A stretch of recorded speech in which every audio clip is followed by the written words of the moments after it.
I laid in an empty cell, trying to catch a small nap since I'd been up all night. My mind was racing, though, and it made it hard to sleep. I kept rehearsing what I was going to say when Hernandez finally came to get me. They'd emptied my pockets into evidence bags, took my fingerprints, and one cop was heading out to search my car. I wasn't dumb. I knew that the evidence would point the police to 3 conclusions. 1, that I'd been in David's home recently. After all, the data on those flash drives had been updated just the day before, even the ones that didn't have the kidnapping transcription on them. 2, the flash drive containing messages between David and his partner might lead them to believe I had kidnapped Katie. And 3, that I'd stolen David's hard drive, as well as confidential medical information. I kept trying to play out the conversation with Hernandez. I hoped it would pan out the same way it was running in my head. I was woken up by a slight knock on the bars. My eyes peeked open to see a man in a suit standing there accompanied by an officer. "Hello, sorry to disturb you," he said sheepishly. "I'm Terry Jason, your public defender. May we talk?" "Yes, of course," I said, sitting up. The officer entered and cuffed me. We were both led to the interrogation room where I'd met Hernandez for the first time. "I trust you will shut off all the cameras," he said to the officer. The cop nodded, removed my handcuffs, and closed the door. "You can call me Terry," he said, reaching out to shake my hand. We sat down opposite each other with the table between us. "I've heard a little bit about your case and a brief overview from the chief," he said, pulling folders from a briefcase. It's long," I admitted. "So I hear," he said. "I'm going to have to apologize in advance. It's likely that you'll have to repeat your story many times during these proceedings. To prevent this as much as possible, you and I are going to sit down and write your version of events down. That way, you can fall back on your statements and ensure what you say is consistent and accurate. Does that sound good to you?" he said. It made sense, so I nodded. "First, I have a contract here for you to sign that says you agree to let me represent you in criminal proceedings."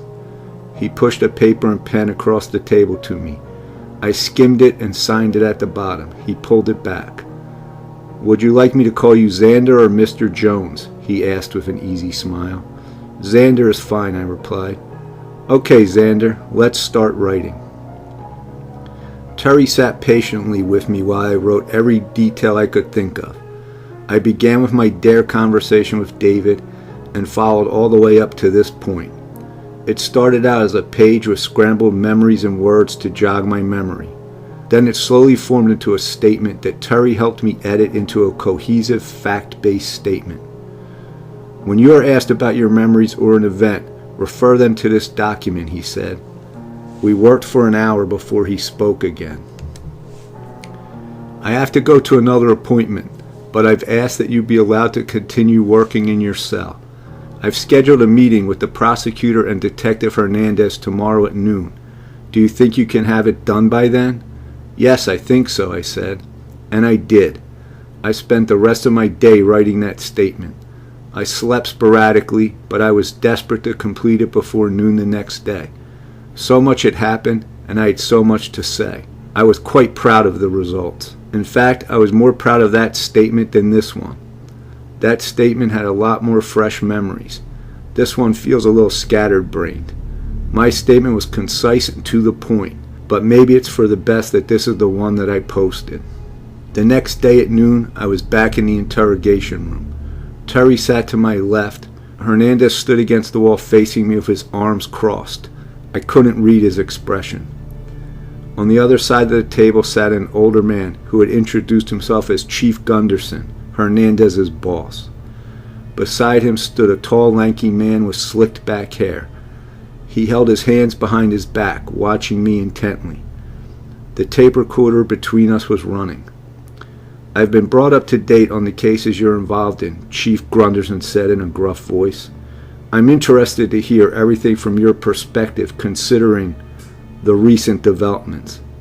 "You arrested me just to hear my side of the story?" I snipped. "No," I arrested you because you are suspected of burning down Ann King's house and thereby killing her, Chief Gunderson said. Hernandez tells me that you might have felt justified in doing so considering all the accusations that you've levied against Mr. King. So I'd like to hear what has happened from the beginning and hear your side of events. Who's he? I asked, pointing to the lanky man. I'm the prosecutor, Adin Lederman, he answered. Oh, so you'll be the one trying to put me in prison, I quipped. Terry put a warning hand on my leg. I'll be trying to establish the truth about what happened, he corrected, glaring down at me. My client has prepared a statement that he intends to wholly rely on, Terry said, pushing copies of the 17 handwritten pages across the table. The chief and prosecutor took one. Hernandez stepped forward and grabbed one too. He instantly started reading from his spot in the corner. I tried to catch his eye, but he didn't look at me.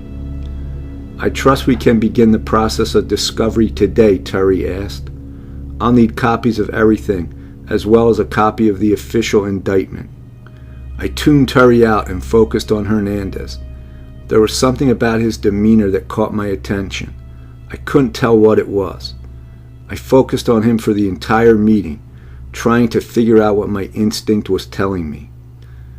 They talked over legal details with Terry and corroborated the process of discovery between the two parties. A couple days later, Terry was sitting with me in the interrogation room again, talking through what he'd learned from discovery. Discovery is when the two sides of a case share evidence so that there are no surprises when they go to trial. Anything not brought up in discovery is not admissible in court. Before trial, though, would come my arraignment. That's when the formal charges would be laid against me and I would have to plead either guilty or not guilty. Terry was talking through discovery with me so I would be prepared for what they'd say during the hearing and decide whether I'd plead guilty or not guilty. Here's what I learned.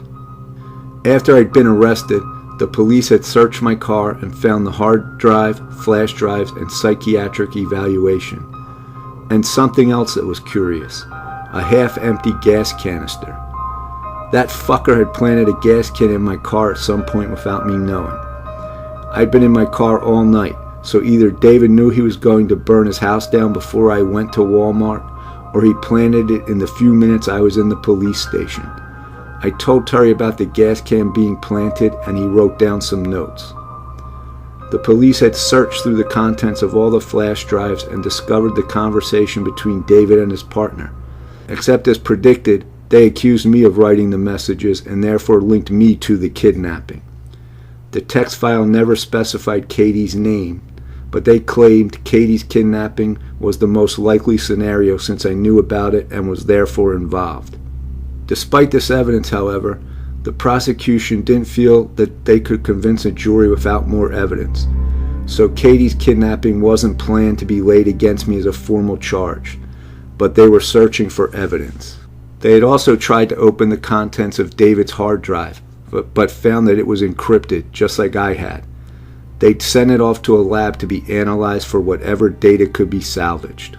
The medical report was classified as inadmissible because it pertained to an individual who did not consent to the dissemination of its contents. As a citizen of the United States, you get some control over who can look at your medical records. Denying its use in a courtroom is a right in certain situations, including this one. David had decided to exercise that right and deny access. As a result, the prosecutor could only charge me with possession of someone else's medical records without permission. That was a serious crime, apparently. Terry had also been informed that the identity theft case was being combined into the charges against me. The credit card companies had done their own investigations and were filing criminal charges against me for fraud. Why would they do that? Because a technical investigation into the origin of the registration for the fraudulent cards found that the reporter himself, Xander Jones, had indeed filled out and completed the registration forms from his own computing device. In other words, they traced the IP address of who had filled out the registration forms for the cards online and found that my computer had been the one to sign up. Which meant they were accusing me of signing up, spending all the money, and them reporting fraud, also a major crime. The emptying of my bank account was also pinned on me. Again, they claimed I was trying to commit fraud by filing a false claim with the bank. The police had finally got the security tapes from the convenience store where the ATM was located. There were 3 angles. One camera was above the door, one was above the register, and one was in the far corner of the store opposite the ATM. The tape showed a man in a dark hoodie walk into the store. The video was grainy as you would expect, but despite that, a large symbol on the back of the hoodie could be recognized. The man in the hoodie walked to the ATM and pulled something from his pocket. The prosecution claimed it was a cell phone since the timestamp on the camera matched the timestamp of the login to my bank account. The hooded figure looked down at it for a few minutes before typing into the ATM, blocking the screen with their body. The money spat out. He grabbed it and walked towards the door. The camera on the opposite corner from the ATM was only able to catch a glimpse of their face. It was grainy, but the prosecution compared it to pictures from my Facebook profile to claim that it had just enough resemblance to have been me. Comparing it to David's pictures, it could have been him too. I'd argued that point with the prosecutor pretty fiercely. When I was done with my outburst, the prosecutor told me that the investigators had also found a hoodie with the same logo in my apartment. Then they played their trump card. The bank had been logged into from the IP address assigned to my own cell phone during that time period. Regarding the fire, which was the main accusation against me, they had decent evidence. The gas can was one, and the voicemail was another. But there was even stronger evidence. When I first arrived at Walmart, I parked near the front doors, in view of the cameras hanging off the building. They clearly saw me drive away when I was heading to David's house. When I came back, though, I had parked in the back of the lot, intending to be away from other cars while I slept. The cameras could barely make out my car parking in the back lot. It was too dark to tell if it was even a vehicle, the prosecutor claimed.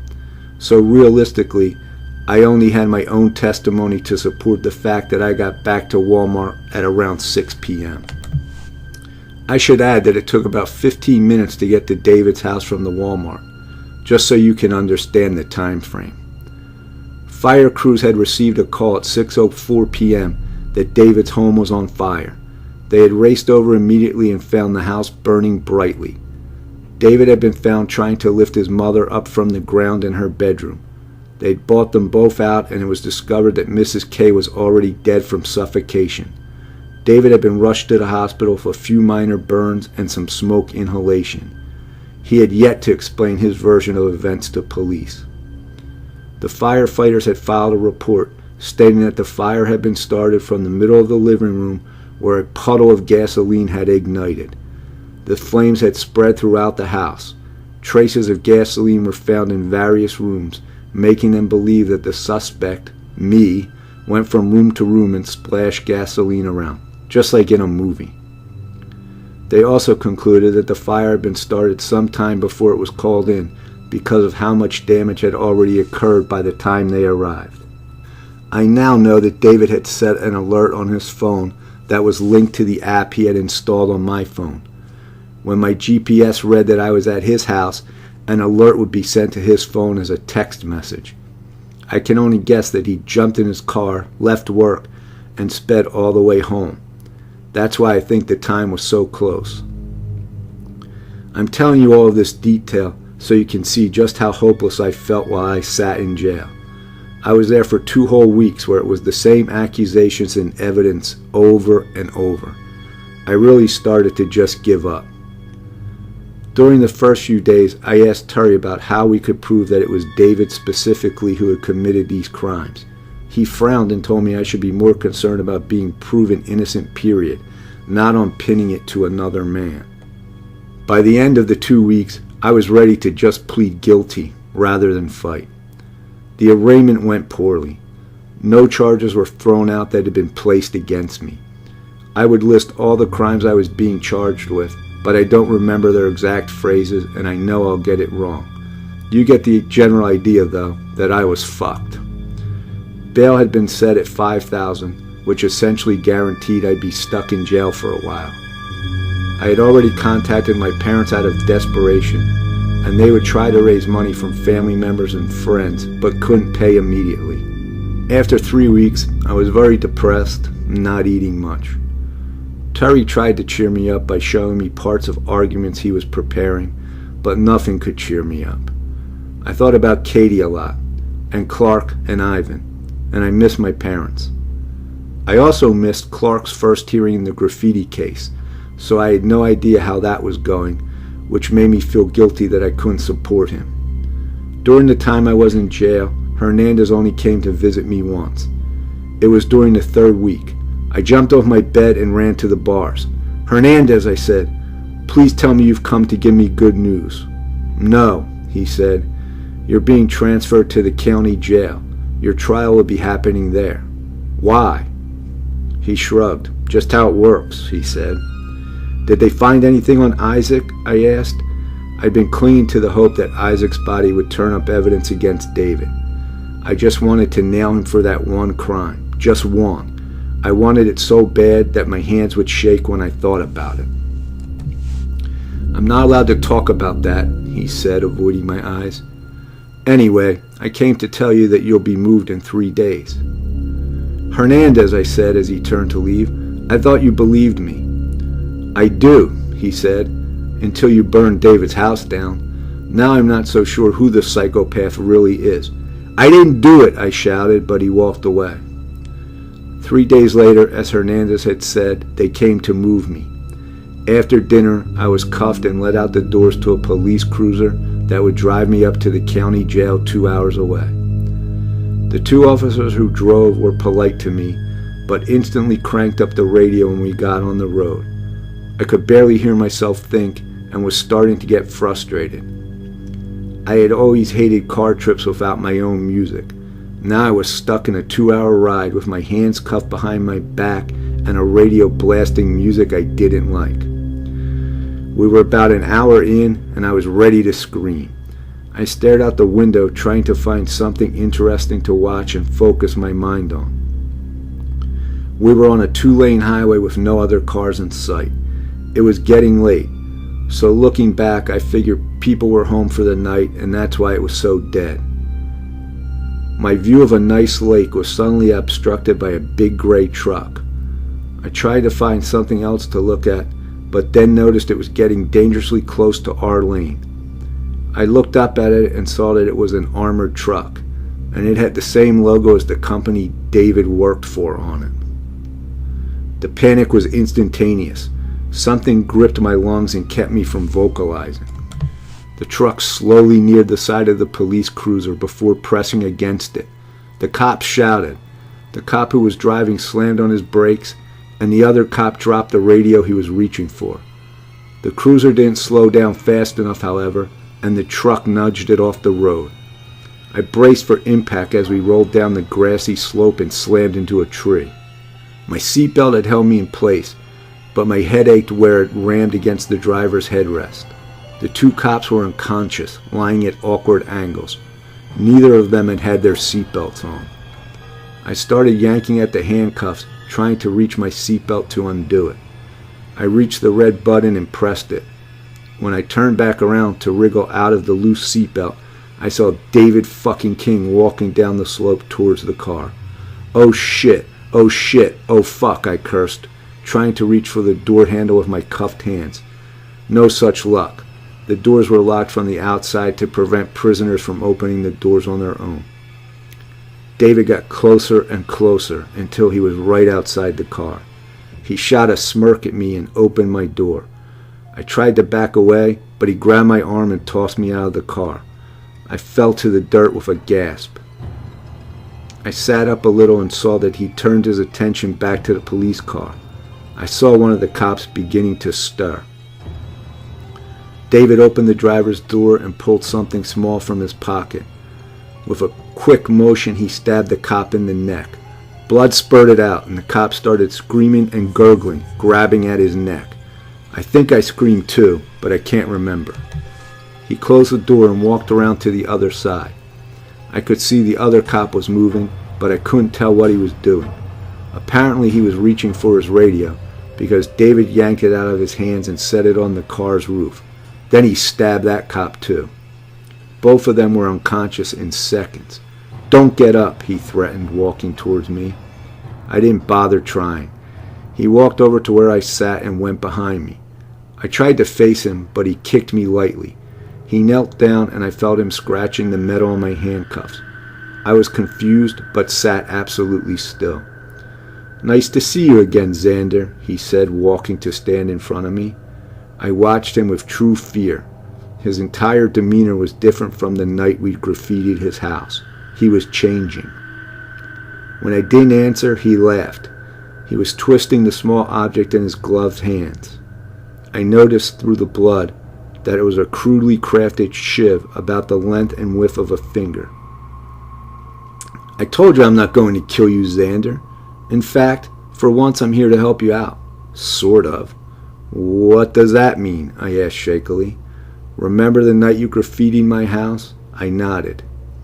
"I told you I'd consider giving you advice on how to succeed in our game. Well, the time has come. I'm giving you more than advice. See, you're no fun in jail. I've seen the evidence they have on you. You're going away for a long time. I don't want that. So I'm granting you a second chance to keep playing." He walked behind me again, and I felt sticky blood on my fingers and hand as he pressed the small shiv against my hand. "Now, here's how this works," he said, standing back in front of me. "I'm going to leave this knife with your fingerprints on it in the car. They'll think you stabbed the cops and made a run for it. I'm going to remove your handcuffs and let you make a run for it. You'll have a 30-minute head start before I call it in on the radio." "Oh God, he has a knife. He stabbed the driver and he's—" David cut off, mimicking the call he'd made. Goosebumps ran up my spine. "I'll be sitting here and waiting. If you attempt to come back, I'll just take you away in my car and we'll play a different game. Do you understand?" I nodded, too terrified to speak. "Get up," he commanded. I struggled to my feet, rolling in the dirt to get to my knees and stand. "Come here," he said, moving toward the police car. I followed. He opened the police car door and put his hands against the officer's neck. I flinched when he flicked blood at me. It splattered across my jail suit and face. I almost threw up. "There we go," he purred. He motioned for me to turn around, and I did. He pulled the handcuff keys off the dead cop and unlocked the cuffs. I rubbed my wrist. They were sore and marked from the car crash. I considered trying to get the shiv from him and attack, but the idea of going with him in his car to play other games terrified me. David had set a backpack next to the car, and now set it in my hands. "Hernandez says hello," he said with a malicious grin. "I paid him a lot of money to get him to let me track this car. He demanded that I give you half. Of course, I'm not that generous, so here's $2,000, a change of clothes, new shoes, and a map. Nearest town is 10 miles west. Better hurry. Remember, in 30 minutes I'm calling it in." My jaw shook as I put the backpack on and started heading towards the setting sun. The forest looked dark and menacing. I looked back when I was partway through the trees, and there he was. He leaned against the car, drinking from the coffee container one of the cops had brought with him. Shuddering in shock and absolutely terrified, I walked on into the woods.